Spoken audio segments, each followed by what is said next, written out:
I wanted to tell you my Social Advocates for Youth story, how I became familiar with the organization, and why I support them.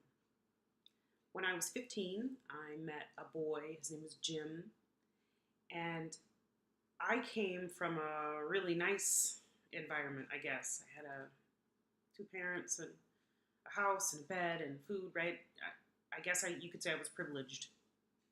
Jim had experienced everything in his short life. He'd experienced emotional, physical, sexual abuse, homelessness, food insecurity, just about every terrible thing you wouldn't want a kid to experience, he had experienced.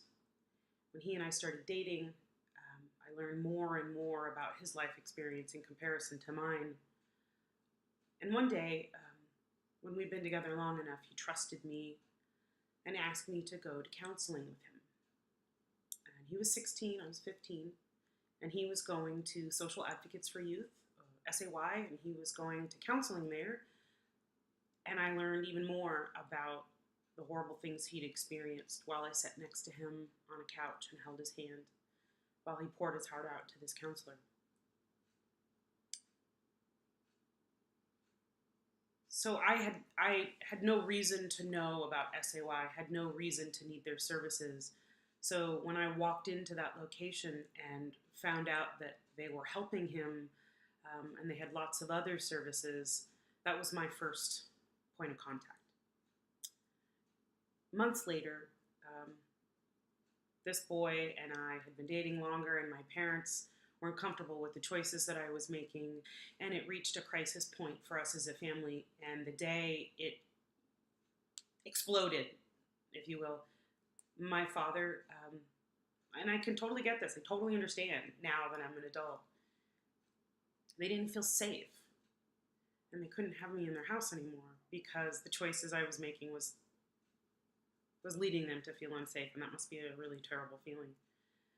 So my father was at his wit's end, and he picked up the phone and he called the Santa Rosa Police Department, and he said, here's the situation. I want my child to be safe and protected, but she can't live at home right now. What do we do? What happens? Where do we go?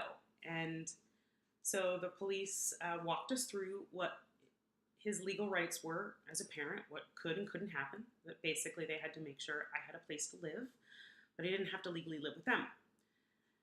It was a weekend, and we didn't have it wasn't a good time to figure out how I was going to move forward. But emotions were high, and we needed to be separated. I stayed one night with my grandparents, but after that, we had to figure out what was going to happen. So we called the police station again, and they helped us by answering all of our questions and said, well, you can take your daughter to the SAY emergency shelter. So that's what happened. My father dropped me off there. It's this big, huge house. And it was the first time that I'd ever been outside of the protection of my family. You know, when you're a kid, you spend the night places and you visit friends and family, but this was the first time that I was outside of the bubble. At the emergency shelter, they have this big house, lots of bedrooms. It was an older home, but it was safe. It was warm. It was comfortable. It was quiet. And there's always a counselor on shift. There's always an adult there to make sure the youth that are staying in this emergency shelter have somebody to talk to be with, and to monitor what's happening. And what's interesting is that I was there 2 or 3 nights, I can't remember. There was never another youth there. And I remember each one of the counselors telling me, that's really strange that you're the only one here. But the great part about that was I was able to be quiet and alone and think about what I was going to do. And I know for a fact that if they hadn't been there, if there hadn't been an SAY emergency shelter, I don't know if I would have run away. I don't know if I would have, I don't know what I would have done. I don't know what my family would have done. But it gave us 3 days to breathe, to think, and not do anything or say anything that we would regret later. That wasn't the end of the story. It took me a full year to learn a really powerful lesson about life. I spent a lot of time with my boyfriend walking the streets, surviving on very little money. He had street smarts up to here and taught me a tremendous amount about survival, about what it looks like when you don't have any money, what it looks like when you don't have a home, what it looks like when you don't have any hope. And I had the opportunity for the year and 9 months that he and I were together to experience a life that I'd never had and to get as close as possible to it, to recognize that I had a lot of choices in that scenario. That relationship was not positive. It was full of emotional abuse. And the day he hit me was the day I picked up the phone and I called my parents. And I said, I understand. It's time to come home. And my parents dropped everything. And they picked me up. And they did everything in their power to protect me, to help me, to save me.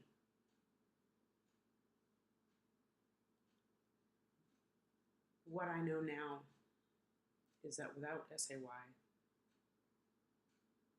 I don't know what choices that I would have made in those 3 days that could have changed my life forever. What I know is that I experienced compassion in that counseling phase, and I knew for the first time at 16 that there were people out there that I didn't know that would help me and that would care about me and that would protect me if I needed help. And the day when I called my parents, that relationship was still there because I hadn't done anything stupid in those really emotional 3 days. And I was safe and protected in that emergency shelter, and it helped save my relationship with my family. What I know today, after that experience, that the piece that SAY played in my past helped ensure the future that I have now. I was a double major in college, 4.0, salutatorian of my class. I've been a business owner for 11 years, happily married with a child. And I donate a lot of my time to my community and participating and caring about other people. And I know for a fact that I would not be the person that I am today. I would not have the compassion that I have. And I very well may not be doing the things that I do today if SAY hadn't been there for me. But I want you to know that I participate in SAY today to say thank you. To say thank you to the people that work there and volunteer there and the people that financially support those programs. Because without those people, my life would look very different. So thank you. And every opportunity that I have to tell people how SAY touched my life, I am glad to tell my story. And I hope that my child never needs SAY services. But you know what? If she does, they're there. Counseling, job assistance, emergency shelter, and a home for those that are getting out of the foster system. I hope she never needs those services, and I hope your children and grandchildren never need those services. But if they do need them, I want to ensure that SAY is still there and still has the power to help people the way they helped me. If you can, please help me ensure that SAY continues to do the great work that they've done, to touch other people's lives like they touched mine.